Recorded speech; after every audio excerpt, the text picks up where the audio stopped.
Welcome. This is our Purim service. Chag Purim Sameach. Chag Sameach. May you have a good festival. It is good to praise the Lord and make music to your name, O God Most High, to proclaim your love and faithfulness all the day and through the night. La, la, la, la, la, la, la, la, la, la.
Hallelujah, hallelujah.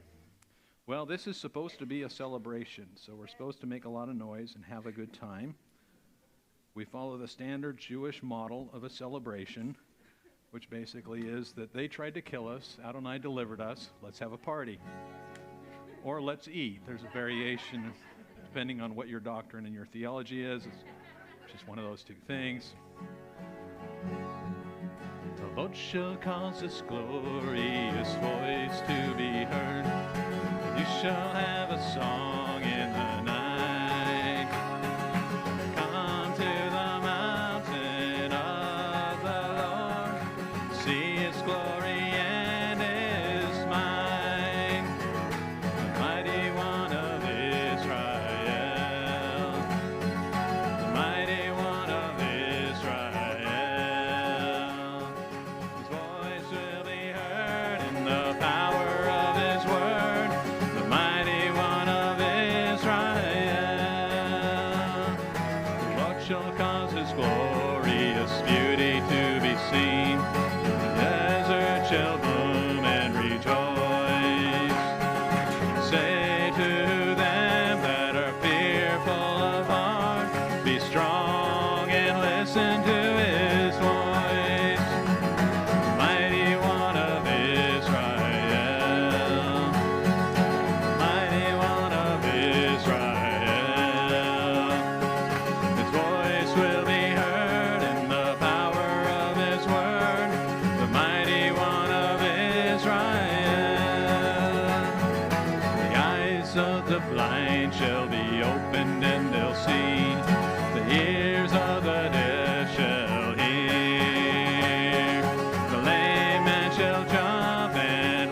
may be seated.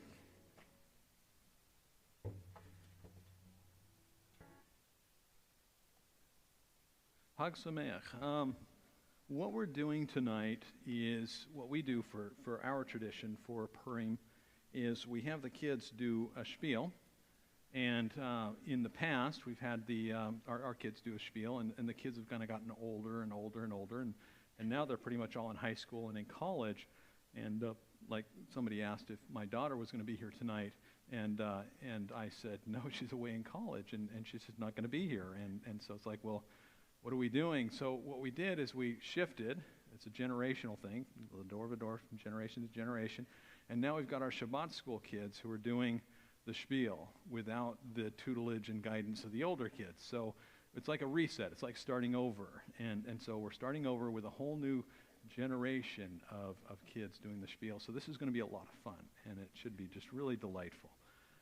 What we do in our tradition here is we do a reading of the Megillah. The Megillah is the scroll or the book of Esther, and we're going to read through that, and then we're going to introduce the spiel and have the kids do the spiel, and then I'll close out. But also what we want to do is we want to do a little bit of our prayers, which is according to our tradition, and so we're going to do a couple lines from the Ma'ariv service.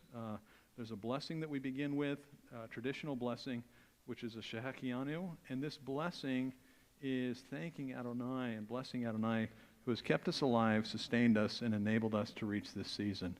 And I can't think of a better sentiment to have during these days than this. Our community lost a few people last year, a couple of them to COVID, and so these are very real times. These are very real things. Likewise, we've lost some to cancer in the last year, and then we've had some who were healed of cancer, even in the last year, even in our community, Tim Hamilton and others. So these things this is life in the balance. It's real life. And so we say the Shehechianu to connect ourselves to Adonai for his blessing, his sovereignty, and his provision. Would you all please stand? We'll open with the Shehechianu, and then we will say a little bit of the Ma'ariv blessings, evening blessings. Baruch atah Adonai Eloheinu melech ha'olam shehechianu ve'ekimanu ve'hegianu la'zman hazeh.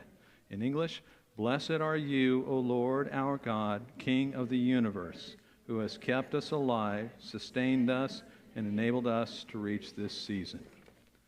And then from the Ma'ariv, Ani el Elohim ekra ve'Adonai yoshienu erev ve'bechor ve'tzah horaim asyecha ve'emeh vayinsma koli. Together, I will call upon El Elohim, and Adonai shall save me. Evening, morning, and at noon, I will pray and cry out, and he shall hear my voice. Ve'shalom yada eshchaveh ve'ishan ki ata Adonai lo vadad levata toshiveni. Together, I will lie down and sleep in shalom. For you alone, Adonai, make me to live in seasons. Blessed are you, O Lord our God, King of the universe, who by his word brings on the evenings. With wisdom opens gates, with understanding alters periods, changes the seasons, and orders the stars in their heavenly constellations according to his will. He creates day and night, removing light before darkness and darkness before light. He causes day to pass and brings night and separates between day and night. Adonai Tzvaot, Lord of hosts, is his name. Elchei v'chayam tamid yamloch eleinu. Leolam va'ed baruch atah Adonai ha'ma'ariv aravim. Together, may the living and enduring God reign over us and for all eternity. Blessed are you, O Lord our God, who brings on the evening. With an eternal love, you have loved the house of Israel, your nation, Torah and commandments, decrees and ordinances you have taught us. Therefore, O Lord our God, upon retiring and arising, we will learn of your ways, and we will rejoice with the words of your Torah and with your commandments for all eternity. Kihen hayenu ve'erech yamenu evachem negeh yomam valela va'avat cha al tamid mimenu le'olamim. Baruch atah Adonai ohev amo Yisrael. Together, for they are our life and the length of our days, About them we will meditate day and night. May you not withhold your love from us forever. Lay us down to sleep, O Lord our God. In peace raise us erect, our King, to life, and spread over us the shelter of your peace. Set us aright with good counsel from before your presence, and save us for your name's sake. Shield us, remove from us foe, plague, sword, famine, and woe, and remove spiritual impediment from before us and behind us, and in the shadow of your wings shelter us. For you are God who protects and rescues us. You are God, our gracious and compassionate King. U'shemor tzedkenu uvoyenu l'chaim u'shalom mayata ve'ad olam. Baruch atah Adonai shomer amo Yisrael la'ad.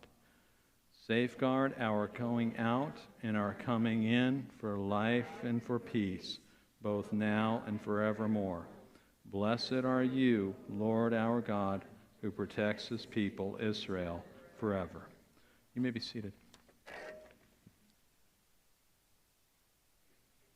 If you've ever gone through a crisis in your life, one of the things that I would recommend you do is that you craft prayers, that you write a prayer, that you sit down and you actually craft a prayer appropriate for what you're going through.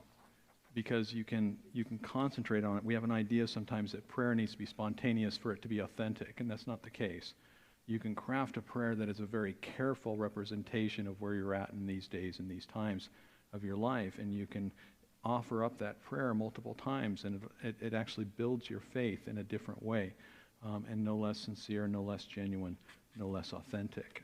During these days, we find, at least I do, I find a great deal of comfort in the liturgy because it illuminates the truth of God in my life. And it becomes a building block of the truth of Adonai in my life. And so that's why I enjoy sharing these things with you all. Okay, what we're going to do now is we're going to read from the book of Esther. And the tradition is to read through the entirety of it, and it takes us about 30 minutes to get through. And then after that, we'll have a spiel with the kids. So what we have here is 17 pages, and the print is fairly large, so you can come up here and read. We've got a microphone here so you can be heard. And what we do is we take volunteers to read from this, and that's how we do it here. Now, one of the things I have to say to you is that there's words in here, titles, names that none of you are familiar with. And here's the hint. Here's what you do, is you just pretend you know how to pronounce it. And you just blitz right on through that like it doesn't matter, and you own it, and you're the only one in the room who's right. And here's the thing, nobody else knows any different. So they're just going to assume that, yeah, you obviously, yeah, you can make up something, anything. Just own it, and we won't know the difference. So don't be shy. Just blitz right on through. If we run out of volunteers, then I'll just go ahead and finish up to the end. But men and women can both come up and volunteer to read. And so it begins with Esther chapter 1, and then each volunteer just takes one page out of this book. And after you finish, please turn the page for the next person. Oh, yes, you need the groggers. A couple of instructions. If I could have Jerry and Barry pass these out one and one. So a couple instructions. There's a hero in this story. The hero is Esther. And when you hear the name Esther, you cheer. So let's all try it together. Ready? Esther. Yay! Very, very good. Okay. There's also another hero, which is Mordecai, of course. And when you hear the name Mordecai, yay! Very good. Okay. Now, we've got a villain. No good story is without a villain, right? So we have to have a villain. Our villain in this story is Haman. And when you hear the name Haman, you boo, and you twirl your groggers and make a bunch of noise. And so you can guess, since the book is about Esther and Mordecai and Haman, okay, good. There's a lot of yaying and booing throughout the story, and that's okay. And if you're up here reading and you're getting interrupted a lot, well, that's just part of it, and that's what goes along with the territory. All right. So without further delay or any obfuscation by me, could I begin with a volunteer? Anyone? And the teenagers can join us too as well if they want to read as well. Anyone? If I don't get volunteers, then I have to call on you, and nobody wants that. This is going to be real fun. I'm old. What's that? All right. Just the name. Entitled The Banquets of the King. These events took place in the time of Ahasuerus and the Ahasuerus, who ruled over 127 provinces from India to Ethiopia. It was in those days when King Ahasuerus sat on his royal throne in Shushan, the capital, in the 3rd year of his reign, that he gave a banquet for all his officials and courtiers. The army of Persia and Media, the nobles, and the provincial officials were in attendance. He displayed the dazzling wealth of his kingdom and his great splendor for a long time, 180 days. At the end of that time, the king gave a 7-day banquet in the courtyard of the royal palace garden for all the people, both great and small, there in Shushan, the capital. There were white cotton curtains and blue hangings fastened to silver rods, with cords of fine linen and purple. The columns were marble. The couches for reclining at table were of gold and silver. On mosaic flooring of malachite, marble, mother of pearl, and onyx. Drinks were served in golden goblets, with each goblet different from the others. There was royal wine in abundance, as befits royal bounty. The drinking was not according to any fixed rule, for the king had ordered the stewards to serve each man what he wanted. Also Vashti, the queen, gave a banquet for the women in the royal house belonging to King Ahasuerus. Say that 3 times fast and you'll hurt yourself. On the 7th day, when the king was in high spirits from the wine, sounds like the high spirits were in him, he ordered Mehuman, Bitza, Harvona, Bigta, Vagta, Zetar, and Karkas, the 7 officers who attended him, to bring Queen Vashti before the king with the royal crown, in order to show the people and the officials her beauty, for she was indeed a good-looking woman. But Queen Vashti refused to come at the order of the king, which he had sent through his officers. This enraged the king. His anger blazed inside him.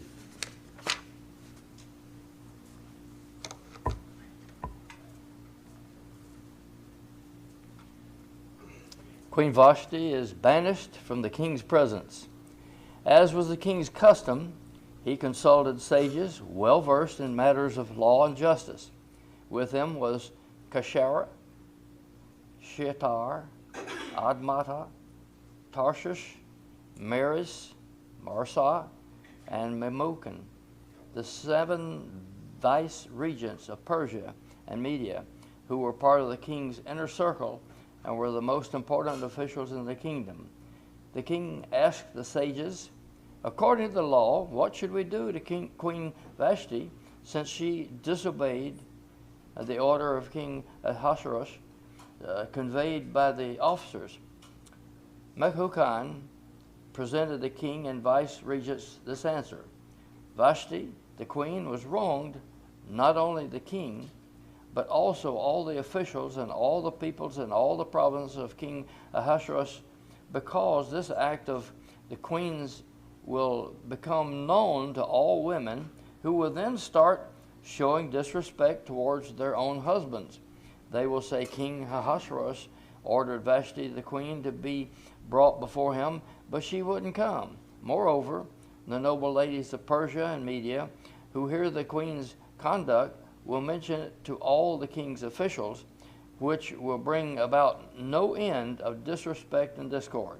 If it pleases his majesty, let him issue a royal decree.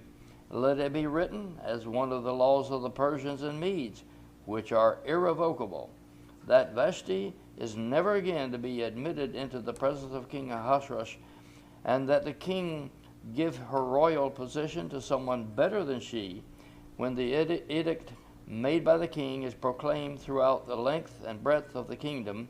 Then all wives will honor their husbands, whether great or small. This advice pleased the king and the officials, and so the king did what Mehucan had suggested. He sent letters to all the royal provinces, to each province in its own script, and to each people in their own language, that every man should be master of his own house and speak the language of his own people.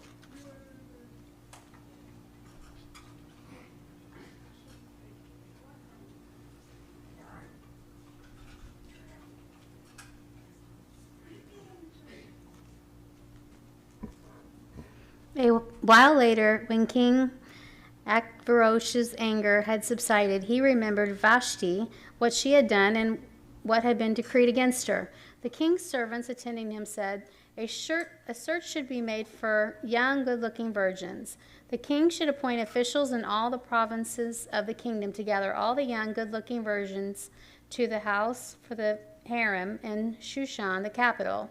They should be put under the care of Haggai, the king's officer in charge of the women, and he should give them the cosmetics they require. Then the girl who seems best to the king should become queen instead of Vashti.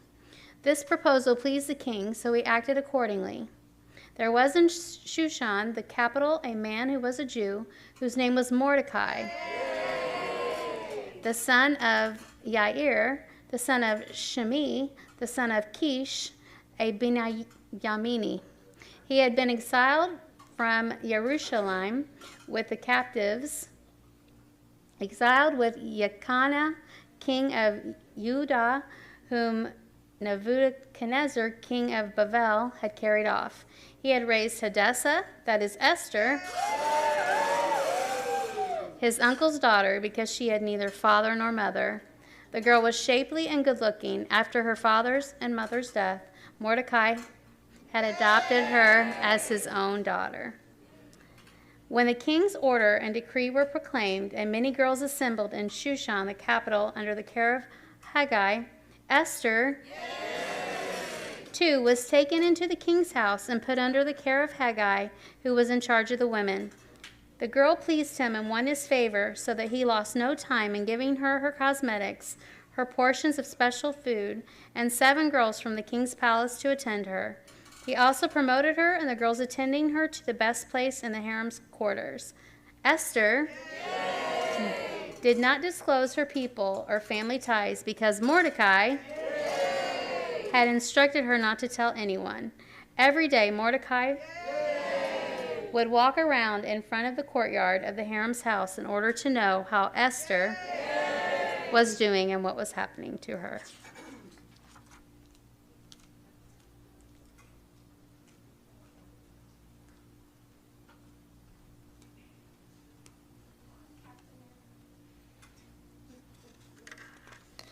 Each girl had her turn to appear before King Achashverosh after she had undergone the full 12-month preparation period prescribed for the women, consisting of a 6-month treatment with oil of myrrh and 6 months with perfumes and other cosmetics for women. Then, when the girl went to see the king, whatever she wanted would be given to her as she went from the harem's house to the king's palace. She would go in the evening, and on the following day she would return to another part of the harem's house and be under the care of Shaashgaz, the king's officer in charge of the concubines. She would not go to the king again unless he was especially pleased with her and had her summoned by name. When the turn came for Esther, the daughter of Avihail, whom Mordecai had adopted as his own daughter, to appear before the king, she didn't ask for anything other than what Haggai, the king's officer in charge of the harem, advised. Yet Esther was admired by all who saw her. She was brought to King Achashverosh in his royal palace in the 10th month, Tevet, during the 7th year of his reign. The king liked Esther more than any of his wives. None of the other virgins obtained such favor and approval from him, so he put the royal crown on her head and made her queen in place of Vashti. The king then gave a great banquet in Esther's honor. For all his officers and servants, decreed a holiday for the provinces, and distributed gifts worthy of royal bounty.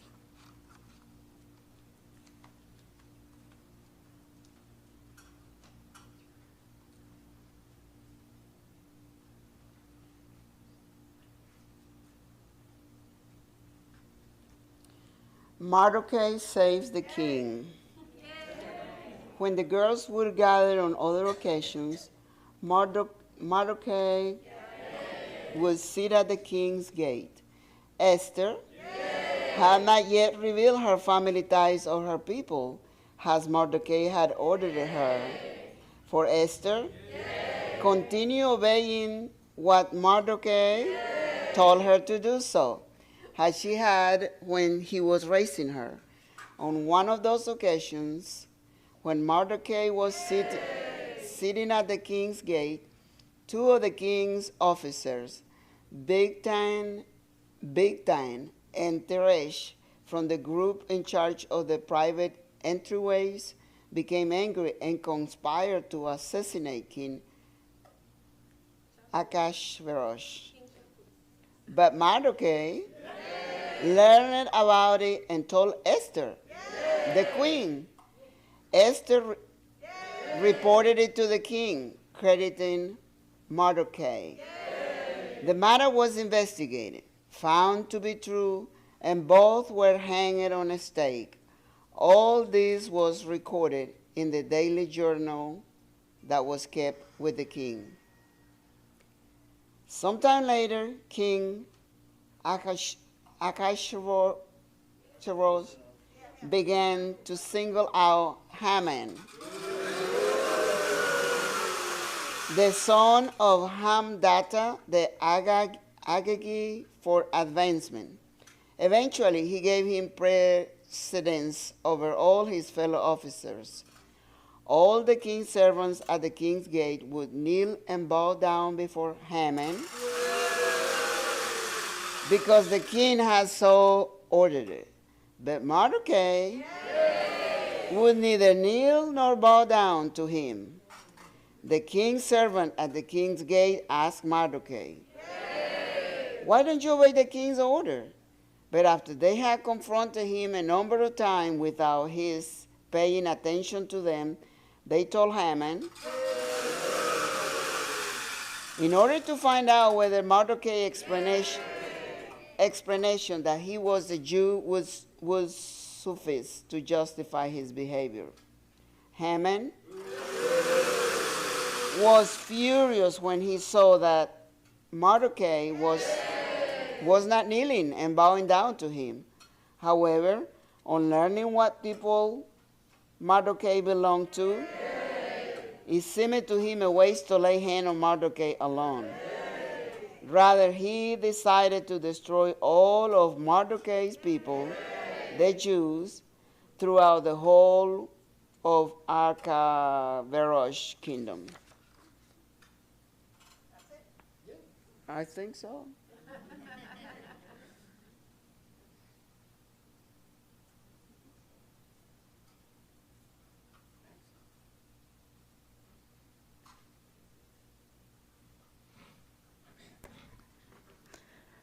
In the first month, the month of Nisan, in the 12th year of Ahasuerus, they began throwing pur. That is, they cast lots before Haman every day and every month until the 12th month, which is the month of Adar. Then Haman said to Ahasuerus, "There is a particular people scattered and dispersed among the peoples in all the provinces of your kingdom. Their laws are different from those of every other people. Moreover, they don't observe the king's laws. It doesn't befit the king to tolerate them. If it pleases the king, have a decree written for their destruction, and I will hand over 330 tons of silver to the officials in the charge of the king's affair to deposit in the royal treasury." The king took his signet ring from his hand and gave it to Haman, the son of Hammedatha the Agagite, the enemy of the Jews.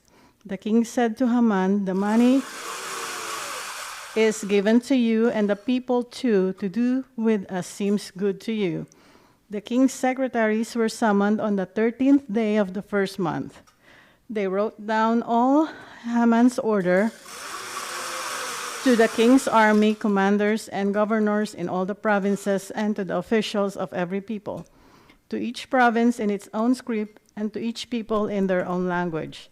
Everything was written in the name of King Ahasuerus and sealed with the king's signet ring.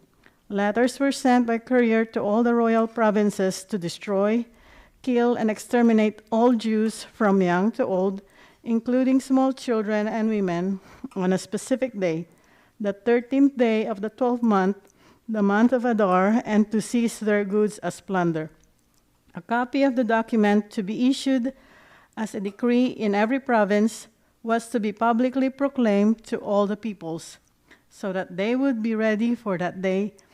At the king's order, the runners went out quickly, and the decree was issued in Shushan, the capital. Then the king and Haman sat down for a drink together, but the city of Shushan was thrown into confusion.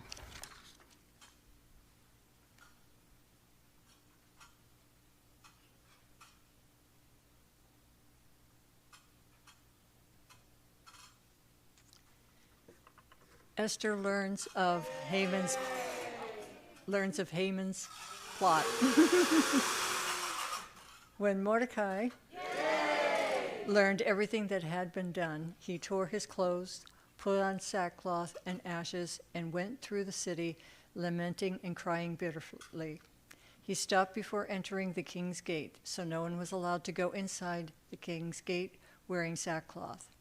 In every province reached by the king's order and decree, there was great mourning among the Jews, with fasting, weeping, and wailing, as many lay down on sackcloth and ashes.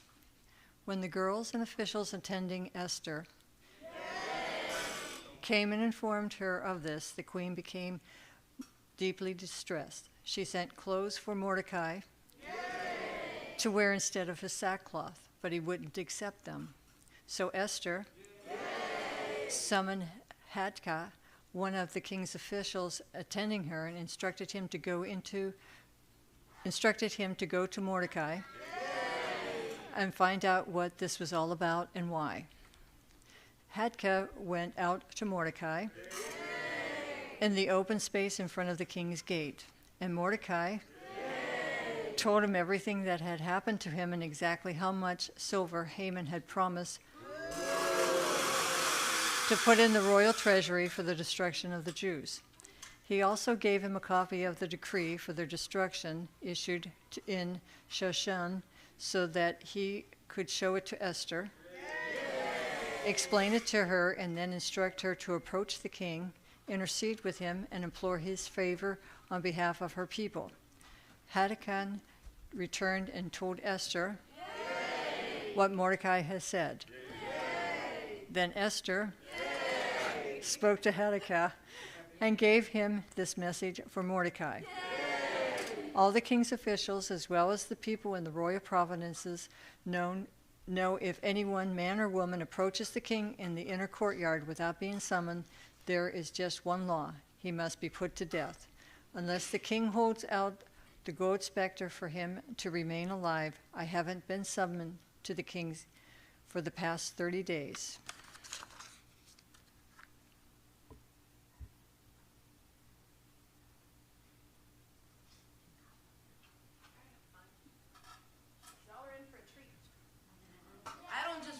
I do the voices.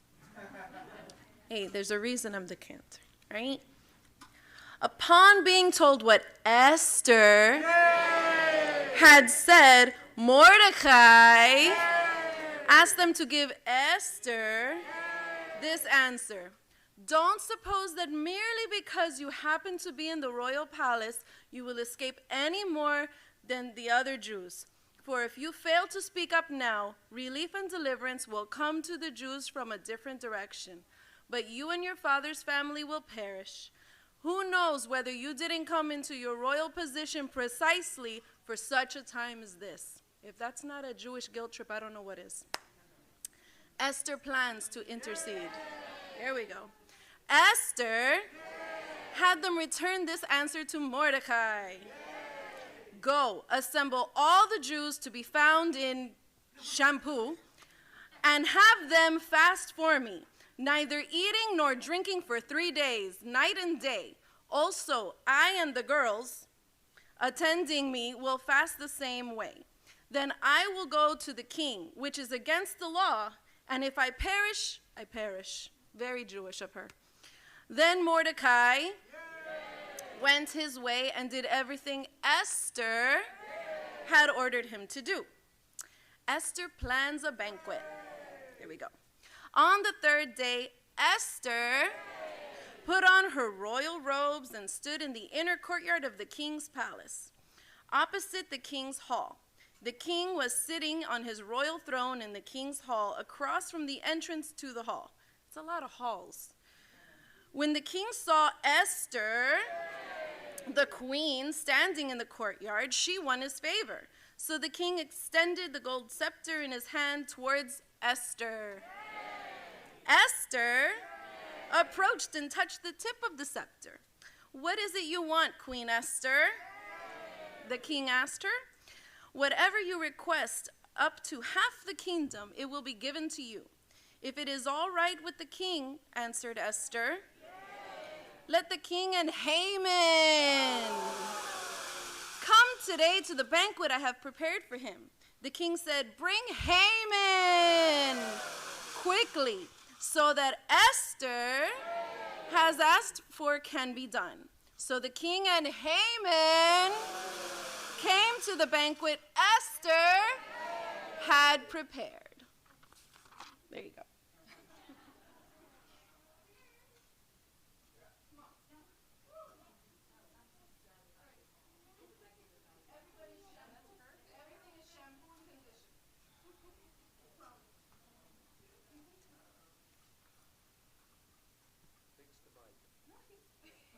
It's good. It's right here. At the banquet of wine, the king again said to Esther, "Whatever you request, you will be granted. Whatever you want, up to half the kingdom, it will be done." Then Esther answered, "My request, what I want, is this. If I have won the king's favor, if it pleases the king to grant my request and do what I want, let the king and Haman come to the banquet which I prepare for them, and tomorrow I will do as the king has said." That day Haman went out happy and in good spirits. But when Haman saw Mordecai at the king's gate, that he neither rose nor moved for him, Haman was infuriated with Mordecai. Nevertheless, Haman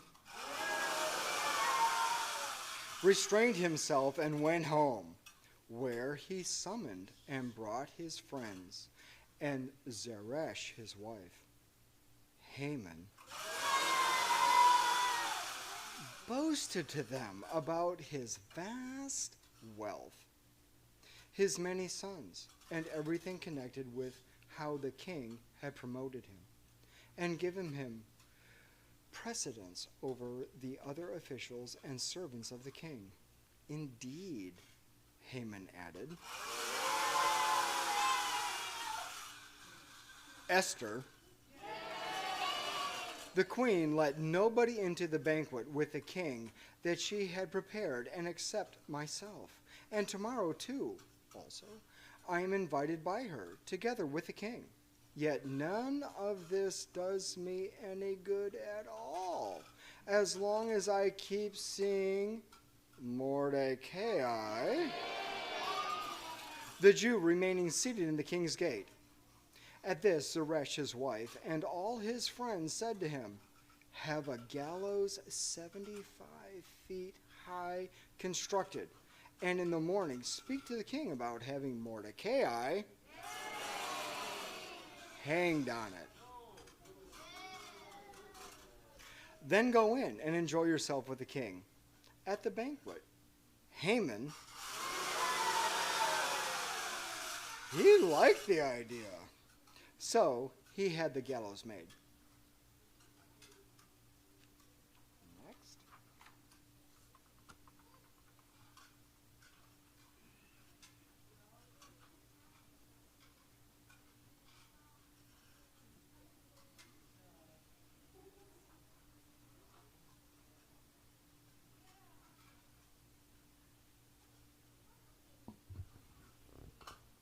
Do I start from here?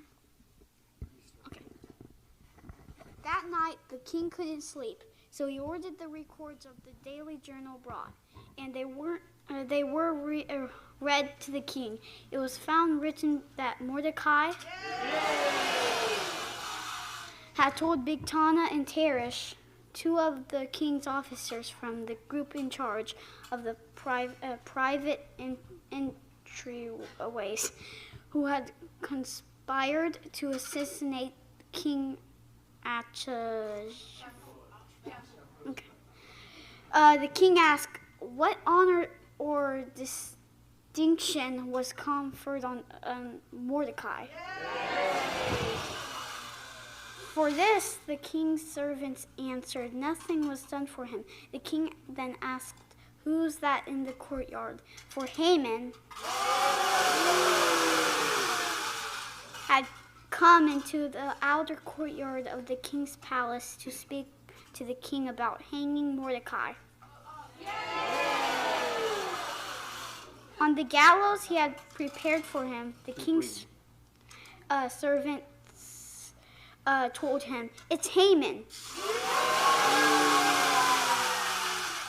It's Haman standing there in the courtyard. The king said, have him come in.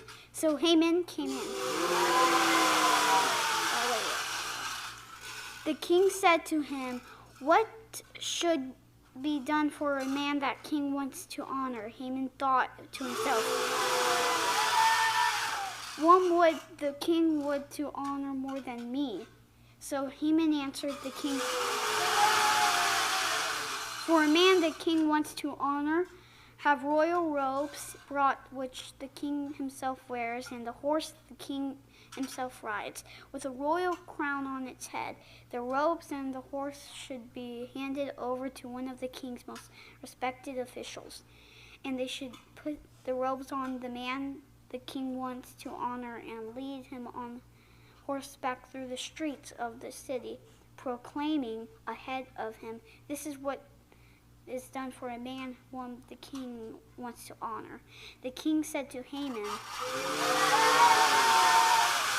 hurry and take the robes and the horse, as he said, and do this for Mordecai the Jew, who sits at the king's gate. Don't leave out anything mentioned. So Haman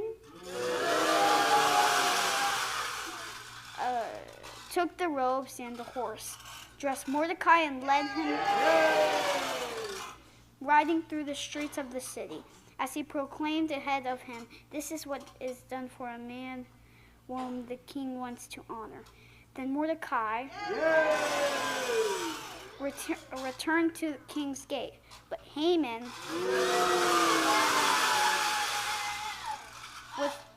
rushed home with his head covered in mourning.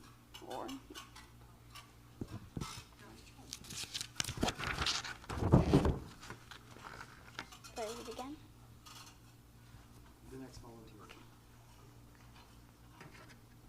I think it's here. I don't know where to start. Hold up. Is it top? Okay. After Haman had told Zeresh, his wife, and all his friends everything that had happened to him, his advisors and his wife Zeresh said to him, if Mordecai before whom you have begun to fall is a Jew, you will not get the better of him. On the contrary, the downfall before him is certain. While they were still talking with them, the king's officials came, hurrying to bring Haman to the banquet Esther had prepared. So The king and Haman went to Queen Esther's banquet. And the king again said to Esther at the wine banquet, "Whatever your request, Queen Esther, you will be granted it. Whatever you want, up to half the kingdom, it will be done." Esther,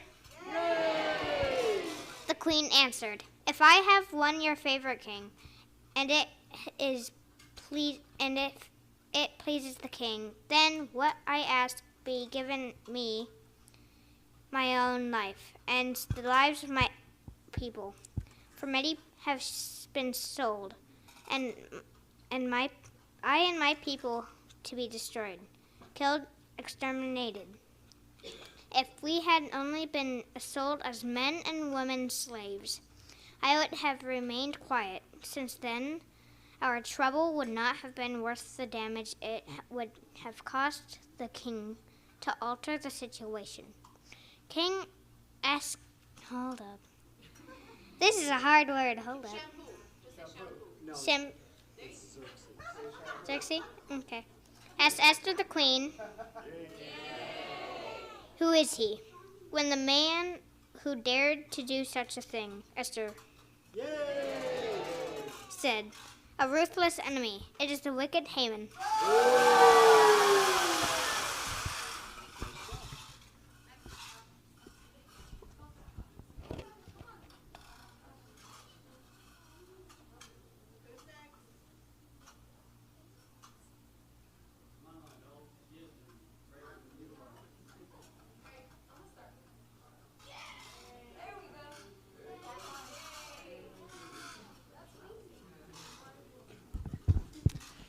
Haman is hanged. Haman stood aghast, terrified before the king and queen. In a rage, the king got up from the wine banquet and went out to the palace garden. But Haman remained, pleading with Esther, the queen, to spare his life, for he could see that the king had decided to do him in. Haman had just fallen on the couch where Esther was when the king returned from the palace garden to the wine banquet. He shouted, "Is he even going to rape the queen here in the palace before my very eyes?" The moment these words left the king's mouth, they covered Haman's face. Harvana, one of the king's attendants, looked and said, "Look, the gallows 75 feet high that Haman made for Mordecai, who spoke only good for the king, is standing at Haman's house." The king said, "Hang him on it." So they hanged Haman on the gallows he had prepared for Mordecai. Then the king's anger subsided. All right.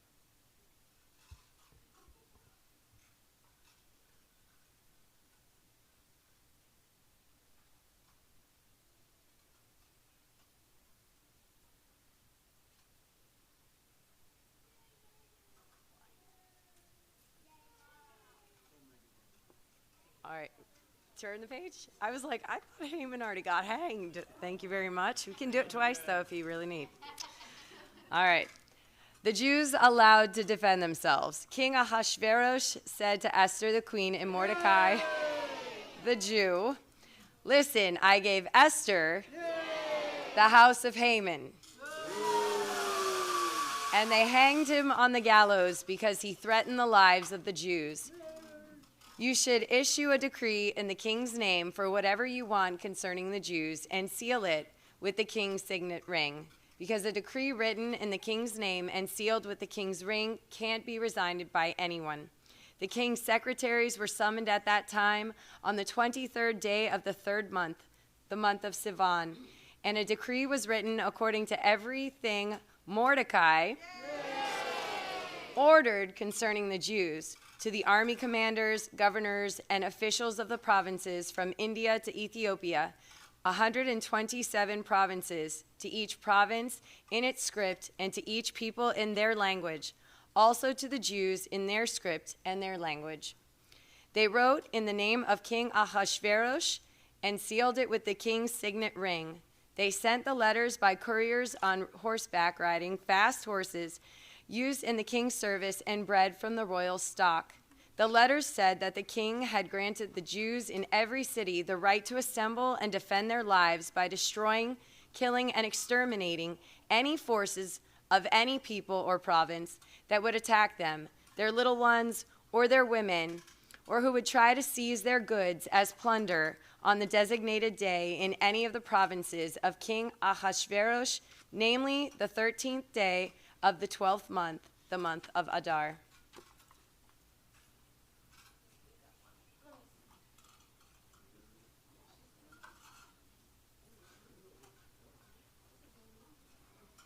Bring it down here, all the way down here.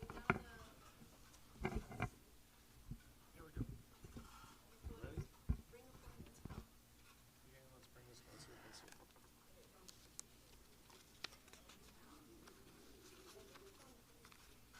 No, Jews defend themselves, and we already did that one, right? Yes? Sorry? All right. The Jews pulled all their enemies to the sword. There was great slaughter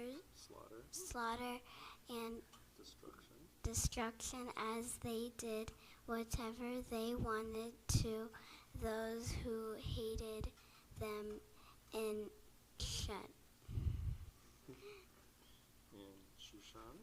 Shushan, the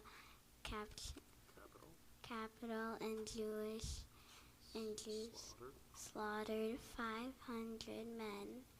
They put to death the 10 sons of Haman,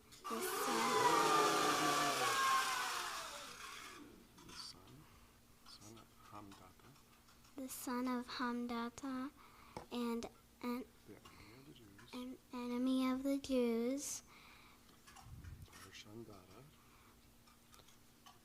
Parshandata, Dalphon, Aspada, Horata, Adalia, Aridata, shampoo, Parmashta, Arisai, Aridai, and Vaisata.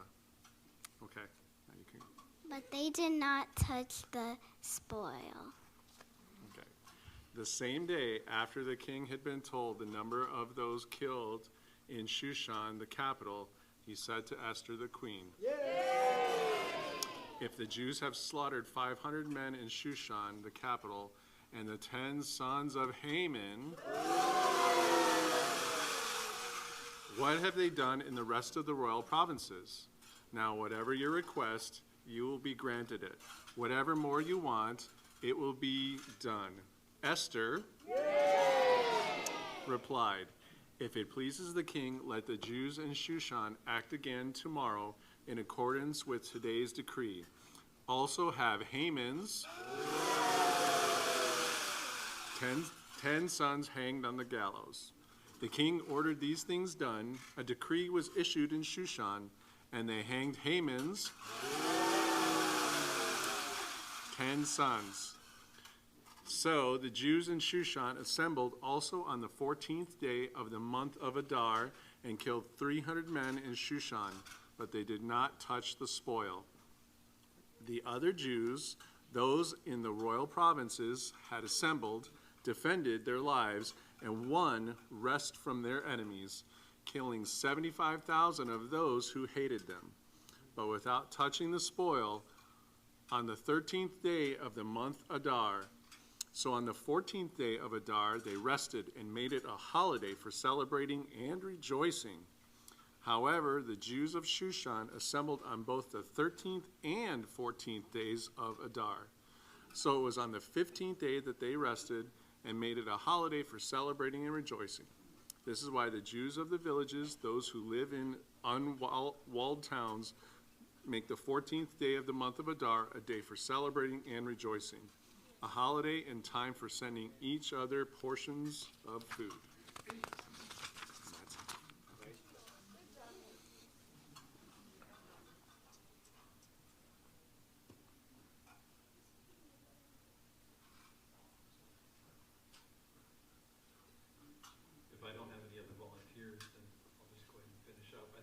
Gets the award for the most challenging portion.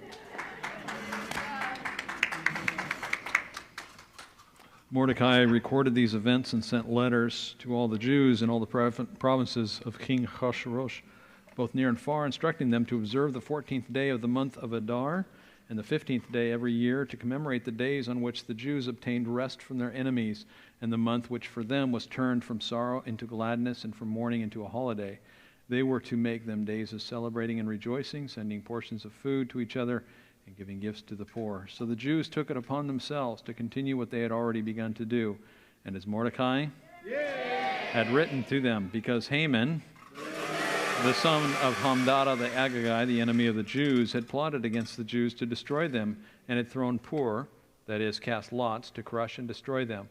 But when Esther came before the king, he ordered letters that Haman's wicked scheme, which he had plotted against the Jews, should recoil on his own head, and that he and his sons should be hanged on the gallows. This is why these days have been called Purim, after the word Pur. Thus, because of everything written in this letter, and what they had seen concerning the matter, and what had come upon them, the Jews resolved and took upon themselves, their descendants, and all who might join them, that without fail they would observe these 2 days in accordance with what was written in this letter, and at the appointed time every year, and that these days would be remembered and observed throughout every generation, every family, every province, and every city, and that these days of Purim would never cease among the Jews, or their memory be lost by their descendants. Then Esther the queen, the daughter of Abihail, and Mordecai the Jew gave full written authority to confirm a second letter about Purim. He sent copies of it to all the Jews, to the 127 provinces of the kingdom of Ahasuerus, ensuring peace and security and requiring the observance of these days of Purim at their designated times, as Mordecai, the Jew, and Esther, the queen, had enjoined them, and as they had established for themselves and their descendants concerning the matters of fasting and lamenting. At Esther's order, these matters of Purim were confirmed and put in writing in the book. King Ahasuerus laid tribute upon the land, the coasts and the islands, all the acts of his power and might, along with a full account of the high honor to which the king advanced Mordecai, are written in the annals of the kings of Media and Persia. For Mordecai, the Jew, was second only to King Ahasuerus. He was a great man among the Jews, popular with all his many countrymen. He sought good of his people and interceded for the welfare of all their descendants. Amen. Very good, everybody.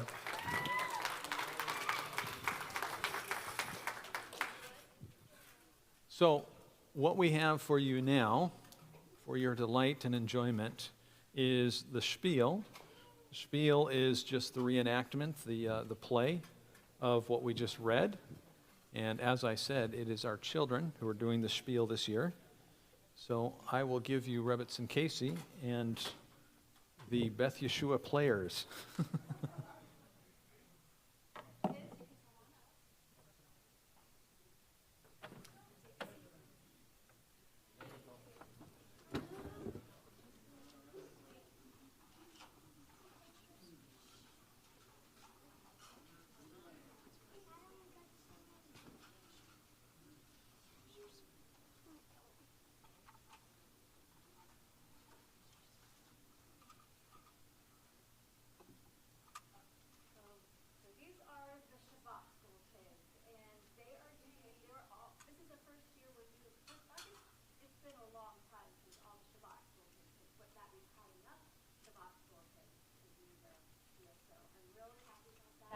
Really proud of them. They've been working hard.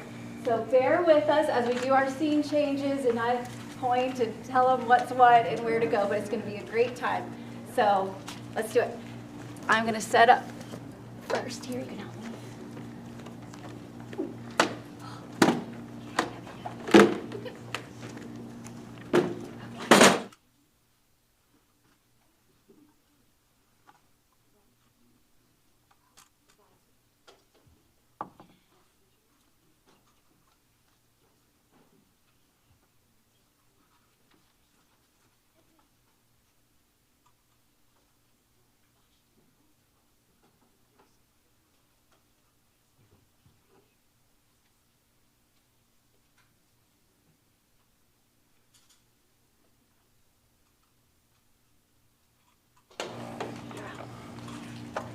feast, O king.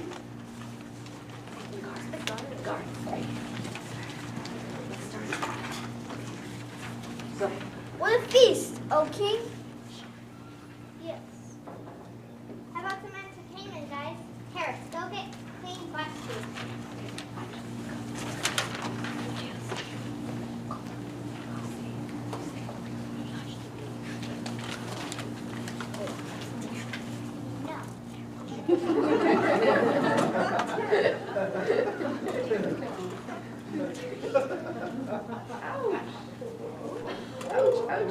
The queen refused to obey your orders.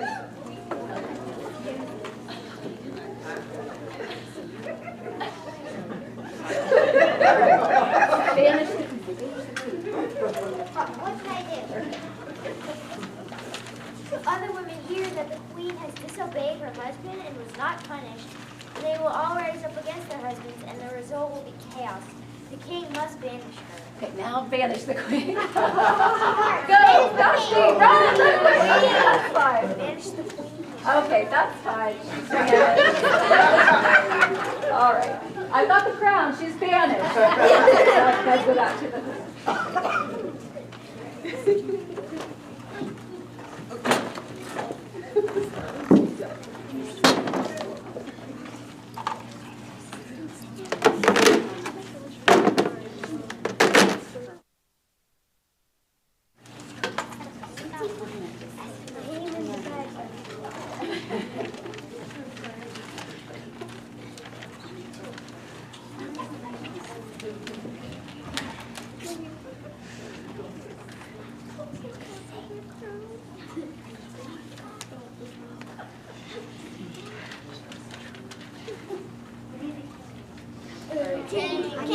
King. I'm also Mordecai.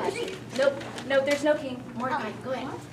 You're good. Okay, The king has banished the former queen. The king now wants a new queen, and all young women will have a chance of being queen of all Persia if they come to the castle for a beauty contest. The winner will be queen. Go. God may work for you to do great things if you are a queen. But don't tell anyone that you are a Jew.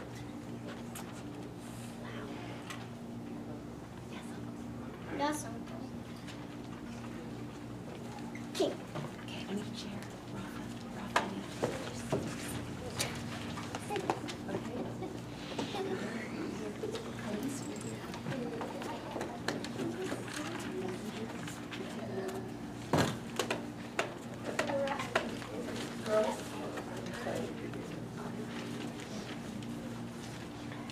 Bring in all the girls.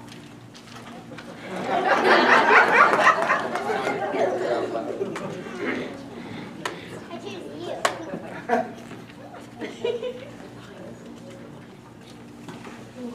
All other girls walk off with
Let's assassinate the king. Why? So that we could be kings.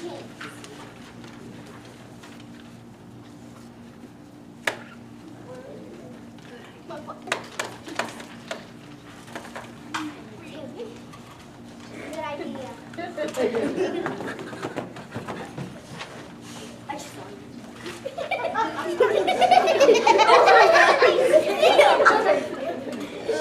he's sneaking away.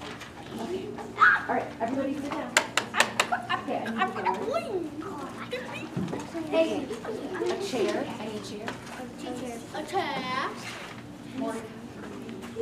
I need to I know. And if I you sit down. I never You just stand. You meanie.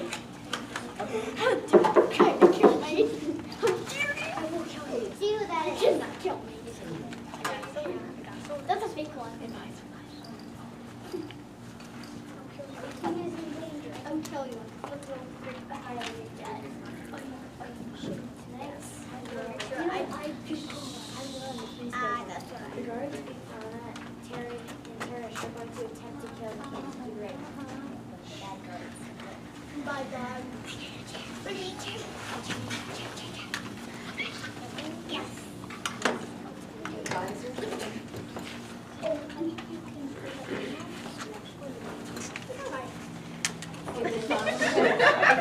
Wow!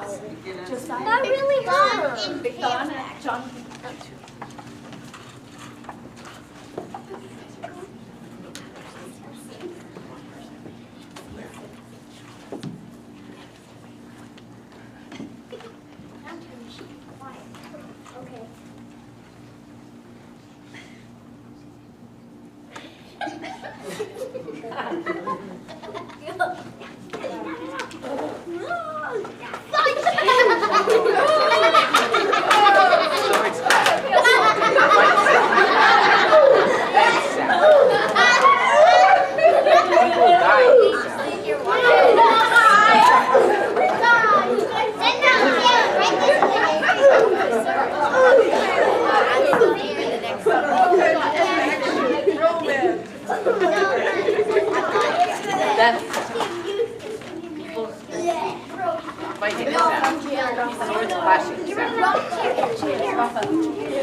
Guards, Mordecai, messenger, okay, where's Haman?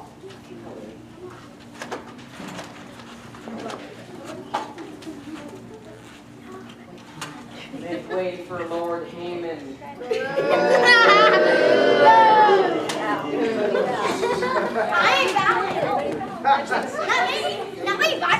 You dog, why don't you bow? Oh my God. What kind of man is this? A Jew.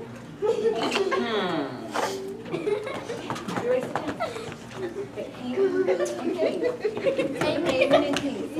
Haman and King.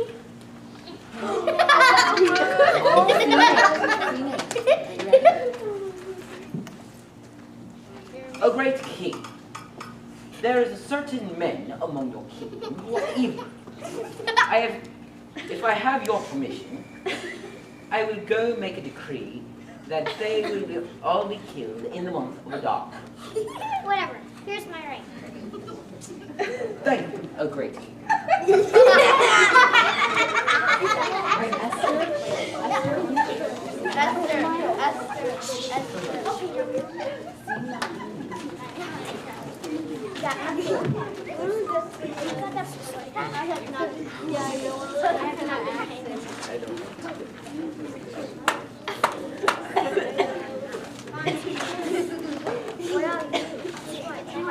Mordecai and guards. Guards.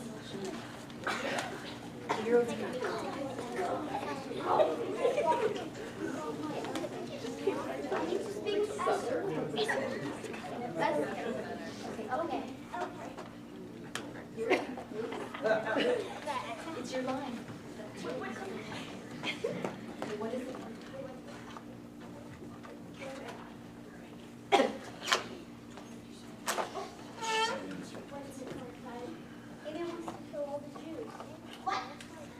to the king and tell him that you're doing. Maybe he will re-announce it. Okay. Here's another one. What? You can kill me if I go without his permission. Well, I will get all the Jews to pray for me. Oh, I will go. King. Excuse me, King. All right, King. I'm going to King and Haman. I'm going to kill your king. Hey. What my thing? What my thing? What my thing? Okay, I'll get chairs. What my thing? Give me.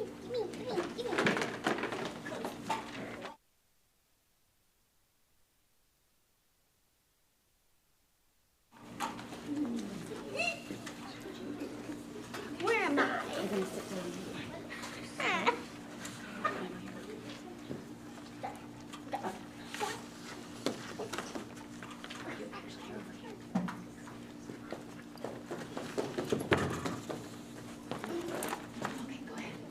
You may come in.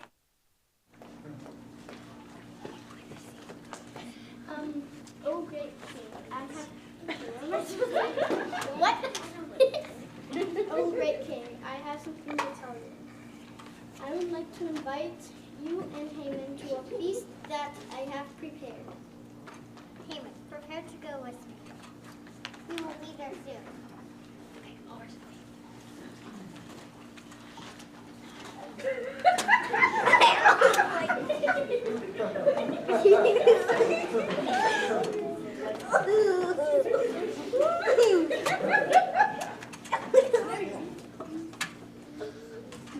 So what is your request? My request is that tomorrow I will welcome you to another king. Tomorrow. Great. Haman and I will be there.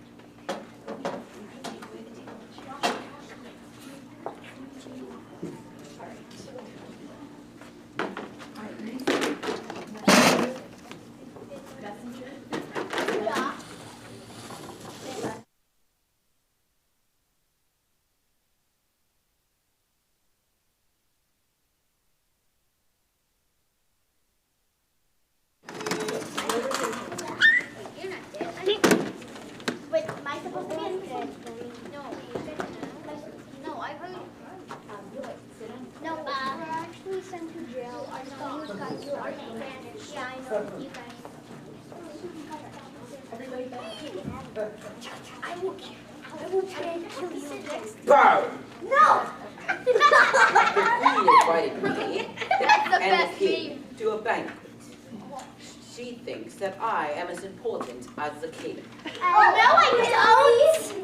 No, I don't.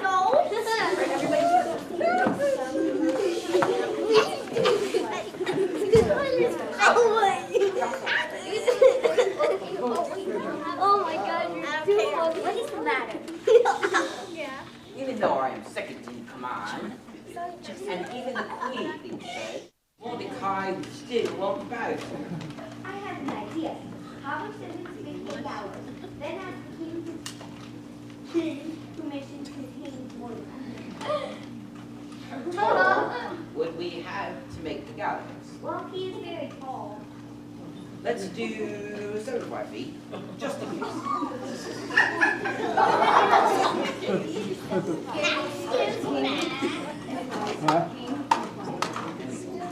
Yeah. Yes. No, you're gonna knock it down. And then another one.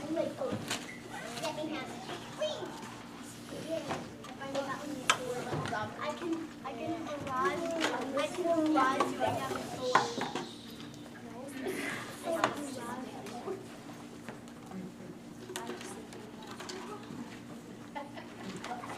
Guys, oh darn it, I don't have this.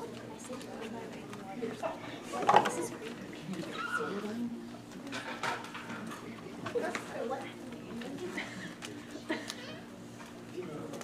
Can't sleep. Read me some of my history. It's pretty dry, so it'll help me sleep.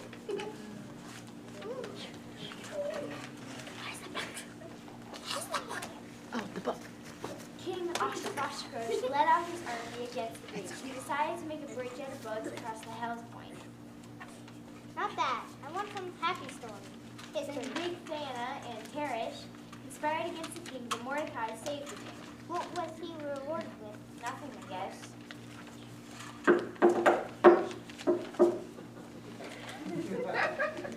It is Haman.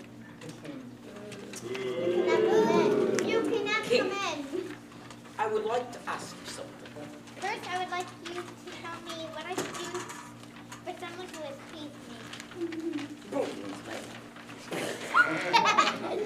The king should give him his royal robes, the king's horse, and someone to parade him around town. Go do that,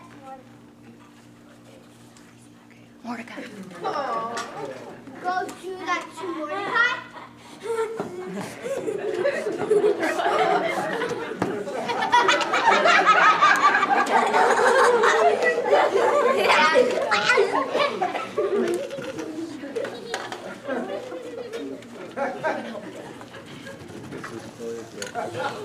Bye-bye, Mordecai. Bye. Bye now. Bye-bye. No. Haman, what is the matter? The king made me parade Mordecai around town. Well, the gallows are coming along nicely. Good. I'm in this one. I'm in this one. I'm in this one.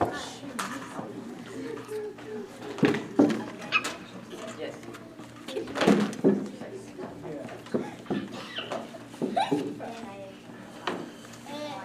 Okay, I'm sitting.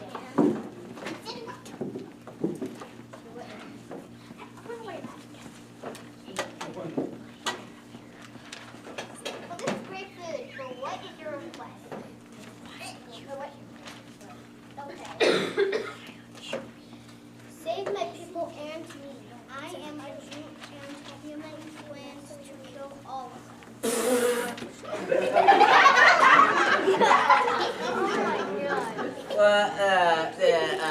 I got good news. The gallows are done. Not right now. Gallows? The ones that were about to hang Mordecai on. Do What? it now. Hey, Mordecai? Hey, Haman is this.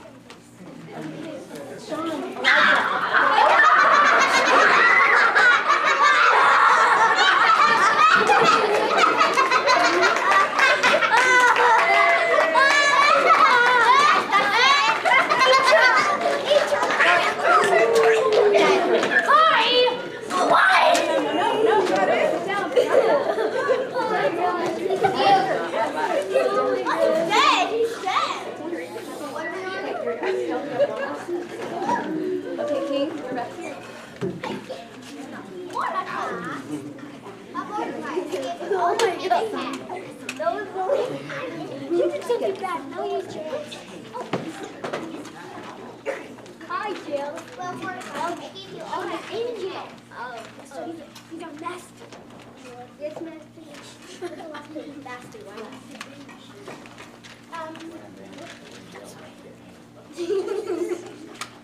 Is there anything more we can do to save the No, the create Medes and Persians concealed. Mordecai. And the Jews are delivered and delivered from the enemies. Yay!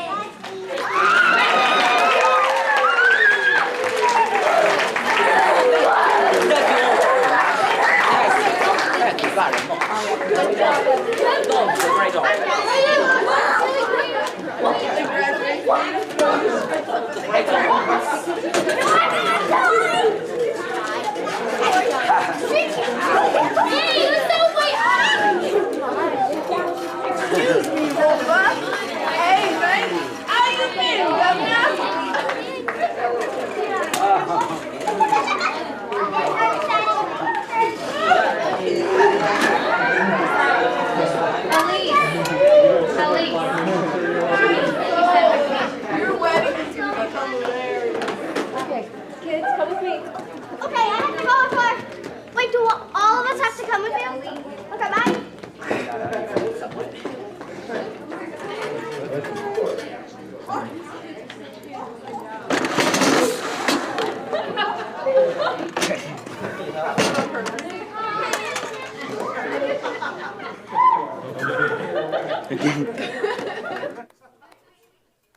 And a final round of applause for all of our children.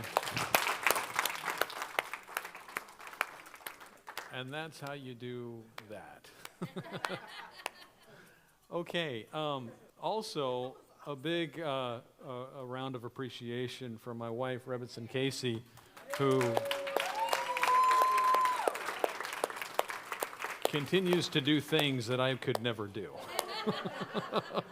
No, that was really special and really wonderful. So we're blessed to have that. And so come back next year and we'll see how they do. No, that's great. That's great. Okay, so now I have a 45-minute teaching with a Q&A session, right, with quiz. Right, exactly. No, I prepared some notes and some comments and some thoughts, and there's just no reason for it at this point. So that's what a party is. We're just off script and off the radar. So anyway, Chag Sameach, Chag Purim Sameach. We have some refreshments for you in the kitchen in Oneg. You're welcome to join us and fellowship and talk just as you're comfortable with. And we're going to do this again on Shabbat. What we do is give the kids a chance to do it twice. So if you're going to be here on Shabbat, you'll get to see it again. That's kind of our tradition that we do here because the kids put in an awful lot of work, and we'd like to give them a chance to see it twice.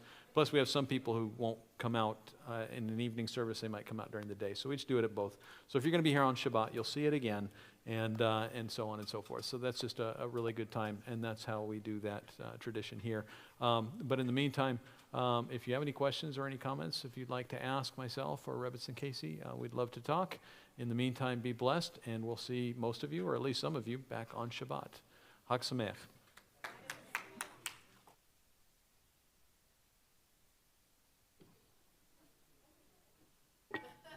In remembrance of Yeshua, in remembrance of the perfect atonement, the blood shed for our salvation. Baruch atah Adonai Eloheinu melech ha'olam borei peri hagafen. Blessed are you, O Lord our God, King of the universe, who brings forth the fruit of the vine. Amen. And a raisin challah in remembrance of Yeshua. I'm not sure what the raisins represent, but it's in remembrance of Yeshua. The true bread of life, the true bread, the daily manna coming down out of heaven, our daily bread. Baruch atah Adonai Eloheinu melech ha'olam hamosi lachem min ha'aretz. Amen. Blessed are you, O Lord our God, King of the universe, who brings forth bread from the earth. Amen.